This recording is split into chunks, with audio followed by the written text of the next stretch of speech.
안녕하세요. 오늘 저희와 함께 깊이 파고들 자료는 근로기준법상 근로자의 정의에 관한 공식 질의회시집 발췌본입니다. 이게 뭐냐면요. 특정 사안에 대해 정부, 주로 이제 고용노동부가 법을 어떻게 해석하는지 공식적으로 답변해주는 그런 문서예요. 네, 그렇죠. 법적 구속력까지는 없지만 실제 현장에서는 굉장히 중요한 참고 기준이 됩니다. 맞아요. 그래서 어떤 경우에 법적으로 근로자로 보호받을 수 있는지 그 복잡한 기준들을 실제 사례들을 통해 명확하게 알아보겠습니다. 당신이 혹시 지금 당신의 상황이 좀 애매하다 이렇게 느끼거나 아니면 단순히 이 중요한 법적 개념에 대해 깊이 알고 싶으시다면 오늘 아주 유용한 시간이 될 겁니다. 자, 한번 시작해 볼까요? 네, 반갑습니다. 이 근로자로 인정받느냐 아니냐는 거, 이게 사실 임금, 퇴직금, 연차휴가, 심지어 부당해고 구제 신청 자격까지요. 노동법상 보호를 받는 거의 모든 것의 출발점이라고 할 수 있습니다. 정말 기본 중에 기본이네요. 네, 흔히 계약서 이름이나 직책만 보시는 경우가 많은데 그것보다는 실제 일하는 관계, 그러니까 그 실질이 훨씬 중요합니다. 오늘 제공해 주신 이 질의회시 자료 속 구체적인 사례들을 통해서요. 이 실질 관계를 판단하는 핵심 기준, 바로 사형 송속 관계라는 개념을 한번 집중적으로 파헤쳐 보겠습니다. 사용 송속 관계. 말이 좀 어렵게 들리는데요. 이게 구체적으로 어떤 의미인가요? 그냥 단순히 일을 하고 돈을 받으면 다 근로자는 아니다. 이런 말씀이시죠? 맞습니다. 아주 간단히 말하면 내가 내 마음대로 내 책임하에 일하는가, 아니면 누군가의 지휘와 감독 아래에서 지시받은 일을 하는가, 이걸 따져보는 겁니다. 사용자의 어떤 지휘 감독 아래에서 임금을 목적으로 노무를 제공한다. 이러면 사용 종속 관계가 있다고 보고 근로기준법상 근로자로 인정하는 거죠. 이 관계가 인정되어야 법의 보호를 받을 수 있고요. 아하, 누군가의 지휘 감독 아래에서 일하는 관계인지 이게 핵심이군요. 알겠습니다. 그럼 첫 번째 사례부터 바로 적용해 볼까요? 군인은 근로기준법상 근로자일까요? 뭐랄까, 나라를 위해 일하고 월급도 받으니까, 근로자 같기도 한데요. 네, 좋은 질문입니다. 근로기준법상 근로자 정의 자체만 보면요. 임금을 목적으로 근로를 제공하는 자니까 군인도 형식적으로는 해당될 수 있어요. 국가공무원도 마찬가지고요. 네. 하지만 법 적용에는 중요한 원칙이 하나 있습니다. 일반법하고 특별법이 충돌할 때는 특별법이 우선 적용된다는 원칙이죠. 아, 특별법 우선 적용 원칙 들어본 것 같아요. 그럼 군인에게는 어떤 특별법이 적용되는 건가요? 군인은 특정직 공무원이거든요. 그래서 국가공무원법이나 군인사법 같은 그런 특별법의 적용을 받습니다. 따라서 실제 근무 조건, 복무 규정, 보수 이런 것들은 다 이 특별법에 따라 정해지죠. 아하. 결과적으로 근로기준법상의 근로시간 제한이나 연차휴가 같은 규정들이 그대로 적용되지는 않습니다. 근로기준법상 근로자 정의에는 부합할 수 있어도 실제 권리 보호는 다른 법률 체계 안에서 이루어진다. 이렇게 보시면 됩니다. 그렇군요. 법 체계상의 우선순위 문제였네요. 네, 이건 좀 명확해 보입니다. 그런데 다음 사례는 정말 흥미로운데요. 시청이 비대학교의 위탁 훈장을 맡긴 육아종합지원센터의 센터장 이야기입니다. 이 센터장이 위탁받은 비대학교에 고용된 근로자인지 아니면 독립적인 운영자인지에 대해서 의견이 완전히 갈렸어요. 갑설과 을설 두 가지 주장이 아주 팽팽하게 맞서고 있습니다. 네, 이 사례가 바로 그 형식과 실질이 충돌할 때 판단이 얼마나 어려워질 수 있는지 이걸 잘 보여주는 예입니다. 먼저 갑설, 그러니까 센터장을 근로자로 봐야 한다는 주장의 핵심 근거들을 좀 살펴보죠. 이분들 주장은 센터장이 사업자 등록증, 정확히는 고유번호증인데 여기 대표로 되어 있고 4대 보험 신고 의무자이긴 하지만 그건 형식일 뿐이다. 이렇게 봅니다. 형식일 뿐이다. 네, 실제 운영은 시청하고 비대학교 간의 그 위탁 협약 그리고 관련 법규에 묶여 있었다는 거죠. 센터장 개인이 자유롭게 사업을 운영했다고 보긴 좀 어렵다는 겁니다. 구체적으로 어떤 점에서 그렇게 보는 건가요? 사업자 대표인데도요. 예를 들면 임금도 센터장이 맘대로 정한 게 아니에요. 시에서 정한 기준에 따라서 지급됐고 또 직원 채용 같은 인사권 행사도 상당히 제한적이었다. 이런 점을 들고 있습니다. 특히 이제 결정적인 증거로 보는 게 센터장이 수탁기관인 비대학교로부터 징계를 받았다는 사실이에요. 이걸 강조합니다. 징계요? 네, 이런 점들을 보면 이름만 센터장이지 실제로는 비대학교의 지휘 감독을 받는 중간 관리자 역할에 가까웠다. 그러니까 근로기준법상 근로자로 봐야 한다. 이런 논리입니다. 징계를 받았다는 건 확실히 좀 종속적인 관계를 보여주는 강력한 증거처럼 들리는데요. 그런데 반대 의견인 을설은 뭐라고 하나요? 을설은 정반대의 그림을 그립니다.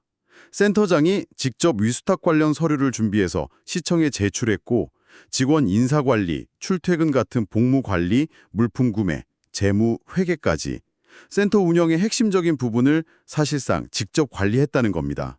직접이요? 네. 즉 센터 운영에 상당한 자율성과 실질적인 권한을 가졌고 비대학교나 시청의 직접적인 간섭은 거의 없었다는 거죠. 을설이 보기엔 비대학교의 역할은 아주 제한적이었다. 이런 거군요. 그렇습니다.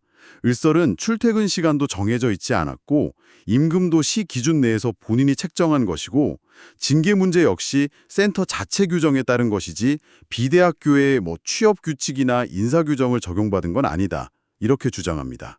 아하. 사업자 등록증 대표 등재나 사회보험 신고 의무자라는 형식적인 측면도 독립적인 사업자임을 뒷받침하는 근거로 제시하고요. 결정적으로 비대학교 총장에게 별도로 업무 보고를 하거나 구체적인 지시를 받는 그런 체계가 없었다는 점을 강조합니다. 와, 정말 양측 주장이 팽팽하네요. 겉으로 보이는 형식, 그러니까 사업자 대표라는 것과 실제 운영 방식, 이 자율성 대 통제 사이에 해석의 여지가 이렇게 클 수 있군요. 그래서 이 지리회 씨의 최종 결론은 어떻게 났습니까? 네, 결론적으로 지리회시에서는 을설이 더 타당하다고 판단했습니다. 을설이요? 네. 제시된 자료만으로는 센터장이 비대학교의 상당한 지휘감독 아래에서 임금을 목적으로 근로를 제공했다고 보기 어렵다. 이게 결론이었죠. 을설이 타당하다는 결론이군요. 근데 아까 갑설에서 비대학교로부터 징계를 받았다는 점을 중요하게 지적했잖아요. 그 부분은 어떻게 판단된 건가요? 약간 의아한데요. 바로 그 점이 이 사례의 복잡성을 딱 보여주는 지점입니다. 징계 사실 자체는 분명 종속관계를 시사할 수 있는 요소예요. 그건 맞습니다. 그렇죠. 하지만 다른 여러 요소들을 종합적으로 고려했을 때 그 무게가 다른 독립성을 나타내는 요소들보다 가볍다고 본 것입니다. 아, 다른 요소들이 더 강했다. 네, 예를 들어서 센터장 명의의 사업자 등록증, 비대학교와 센터장 간 임금에 대한 별도 논의가 없었다는 점, 정해진 출퇴근 시간이 없었다는 점, 비대학교 총장에게 별도로 보고하거나 지시받는 체계가 없었다는 점, 겸업 제한이 없었다는 점, 비대학교 취업 규칙을 적용받지 않았다는 점, 센터 회계가 완전히 분리되어 있고 센터 자산도 실질적으로 센터 소유였다는 점 등등 이런 독립성을 나타내는 요소들이 더 많다고 판단한 거죠. 직원 면접 때 비대학교 측 인사가 참여하긴 했지만 그것만으로는 전반적인 지휘 감독 관계를 인정하기는 좀 부족하다고 본 겁니다. 와, 정말 여러 조각들을 다 맞춰서 전체 그림을 봐야 하는 거군요. 어느 한두 가지만 보고 섣불리 판단할 문제가 전혀 아니네요. 이 센터장 사례처럼 판단이 복잡하고 엇갈릴 수 있기 때문에 법원에서 좀 더 구체적인 기준들을 제시하고 있는 거군요. 이게 바로 아까 말씀하신 사용 종속 관계를 판단하는 대법원 판례 기준들이죠. 정확합니다. 대법원 판례 그 유명한 2004-29736 판결 같은 데서 이런 복잡한 사례들을 판단하기 위한 구체적인 기준들을 제시하고 있습니다. 이 기준들을 종합적으로 고려해서 사용 종속 관계가 있는지, 즉 근로자인지 아닌지를 판단하게 됩니다. 어떤 기준들인지 정말 궁금한데요. 하나씩 좀 설명해 주실 수 있나요? 그럼요. 크게 보면 한 세 가지 덩어리로 묶어볼 수 있습니다.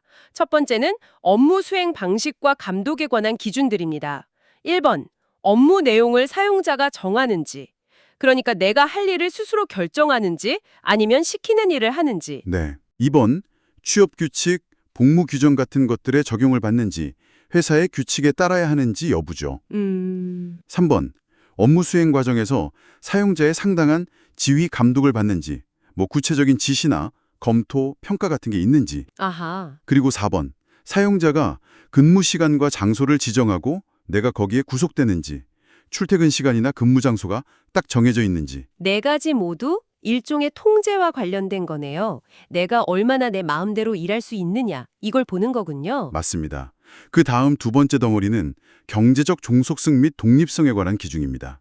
5번, 근로자 스스로 비품, 원자재, 작업도구를 소유하거나 아니면 제3자를 고용해서 업무를 대행하는 등 독립하여 자기 계산으로 사업을 영위할 수 있는지, 그러니까 내 돈으로 장비를 사거나 사람을 써서 일을 처리할 수 있느냐. 네. 6번, 노무 제공을 통해서 이윤 창출과 손실 발생 위험을 스스로 안고 있는지, 일을 해서 돈을 더 벌 수도 있지만 반대로 손해를 볼 수도 있는 그런 위치인지. 아, 7번, 보수가 근로 자체의 대가인지, 기본급이나 고정급이 정해져 있는지, 근로소득세로 원천징수하는지 등 보수의 성격, 그러니까 받는 돈이 시간당, 일당, 월급처럼 딱 정해져 있는지, 아니면 건당 수수료 같은 형태인지, 세금은 어떻게 떼는지 이런 것들이죠. 아, 이 부분은 요즘 많이들 하시는 플랫폼 노동이나 프리랜서 계약에서 특히 중요하겠네요.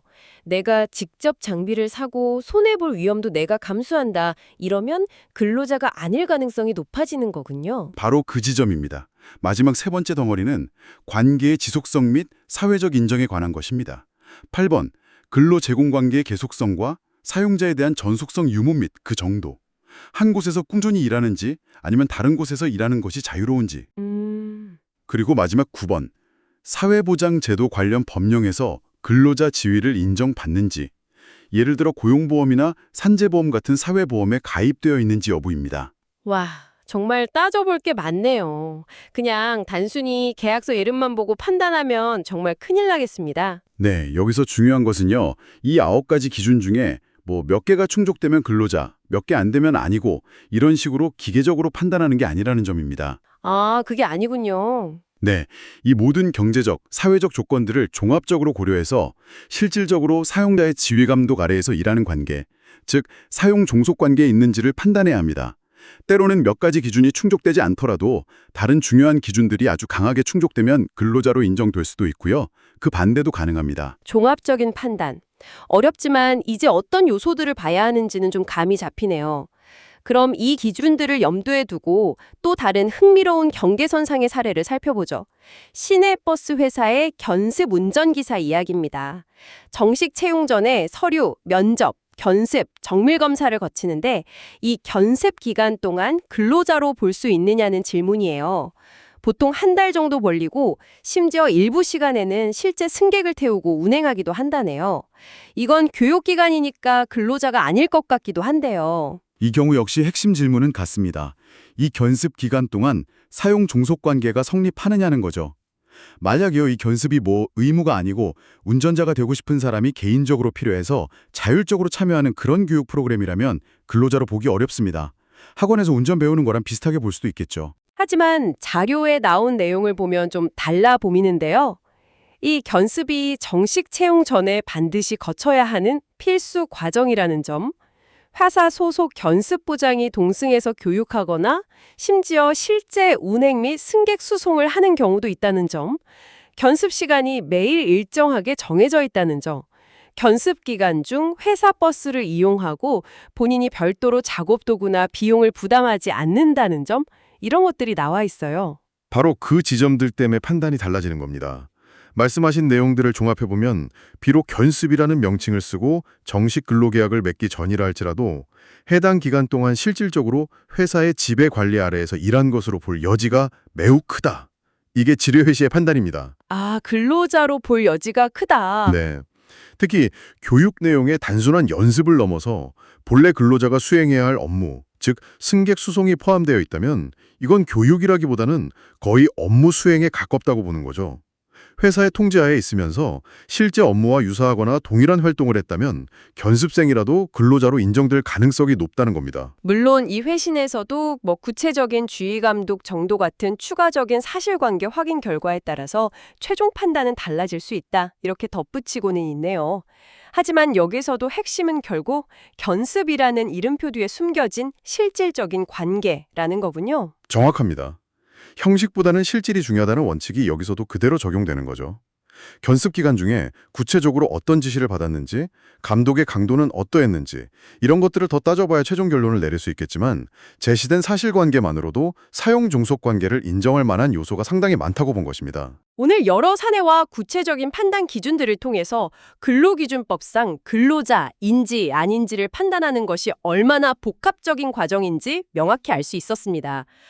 계약서에 뭐라고 쓰여 있든 직책이 무엇이든 그게 중요한 게 아니라 실제 어떻게 일하고 누구의 통지를 받는지, 즉 사용자와의 종속성 정도가 핵심이라는 점, 이걸 확실히 기억해야겠네요. 이 내용을 듣고 계신 당신의 상황이나 혹은 주변에서 보거나 듣는 사례들은 이 기준들에 비추어 볼 때 어떻게 보이시나요? 한번 생각해 보시면 좋겠습니다. 맞습니다. 결국 노동법의 다양한 보호를 받기 위한 첫 단추인 근로자성은 그 관계의 실질에 따라서 정말 신중하게 판단되어야 합니다. 오늘 저희가 함께 살펴본 여러 기준들, 업무 내용 결정권, 주의 감독의 정도, 근무 시간과 장소의 구속성, 독립적인 사업 수행 가능성, 위험부담 주체, 보수의 성격, 관계의 계속성과 전속성, 사회보장제도상의 지위 등 이런 것들을 다시 한번 떠올려 보시면 좋겠습니다. 당신이 일상에서 접하는 다양한 일하는 방식들이 과연 이 기준들에 얼마나 부합하는지 혹은 왜 부합하지 않는지 한번 생각해 보시는 건 어떨까요? 그러게요. 단순히 나는 근로자다, 아니다 이렇게 딱 단정하기 전에 오늘 이야기 나눈 기준들을 하나씩 적용해 보는 것만으로도 많은 도움이 될 것 같습니다. 네. 특히 마지막으로 한번 생각해 볼 점은 이거인 것 같습니다. 요즘 플랫폼 노동이나 특수고용직, 프리랜서처럼 기술 발달과 사회 변화로 인해서 과거에는 없던 새로운 형태의 노무 제공 방식이 계속 등장하고 있잖아요. 맞아요. 정말 다양해지고 있죠. 네. 이런 새로운 형태의 일자리에 대해서 오늘 우리가 살펴본 이 전통적인 사용 종속 관계 기준을 과연 어떻게 적용하고 해석해야 할 것인가? 이 질문은 앞으로 우리 사회가 계속해서 고민하고 답을 찾아 나가야 할 매우 중요한 숙제라고 생각합니다. 당신은 어떻게 생각하시나요?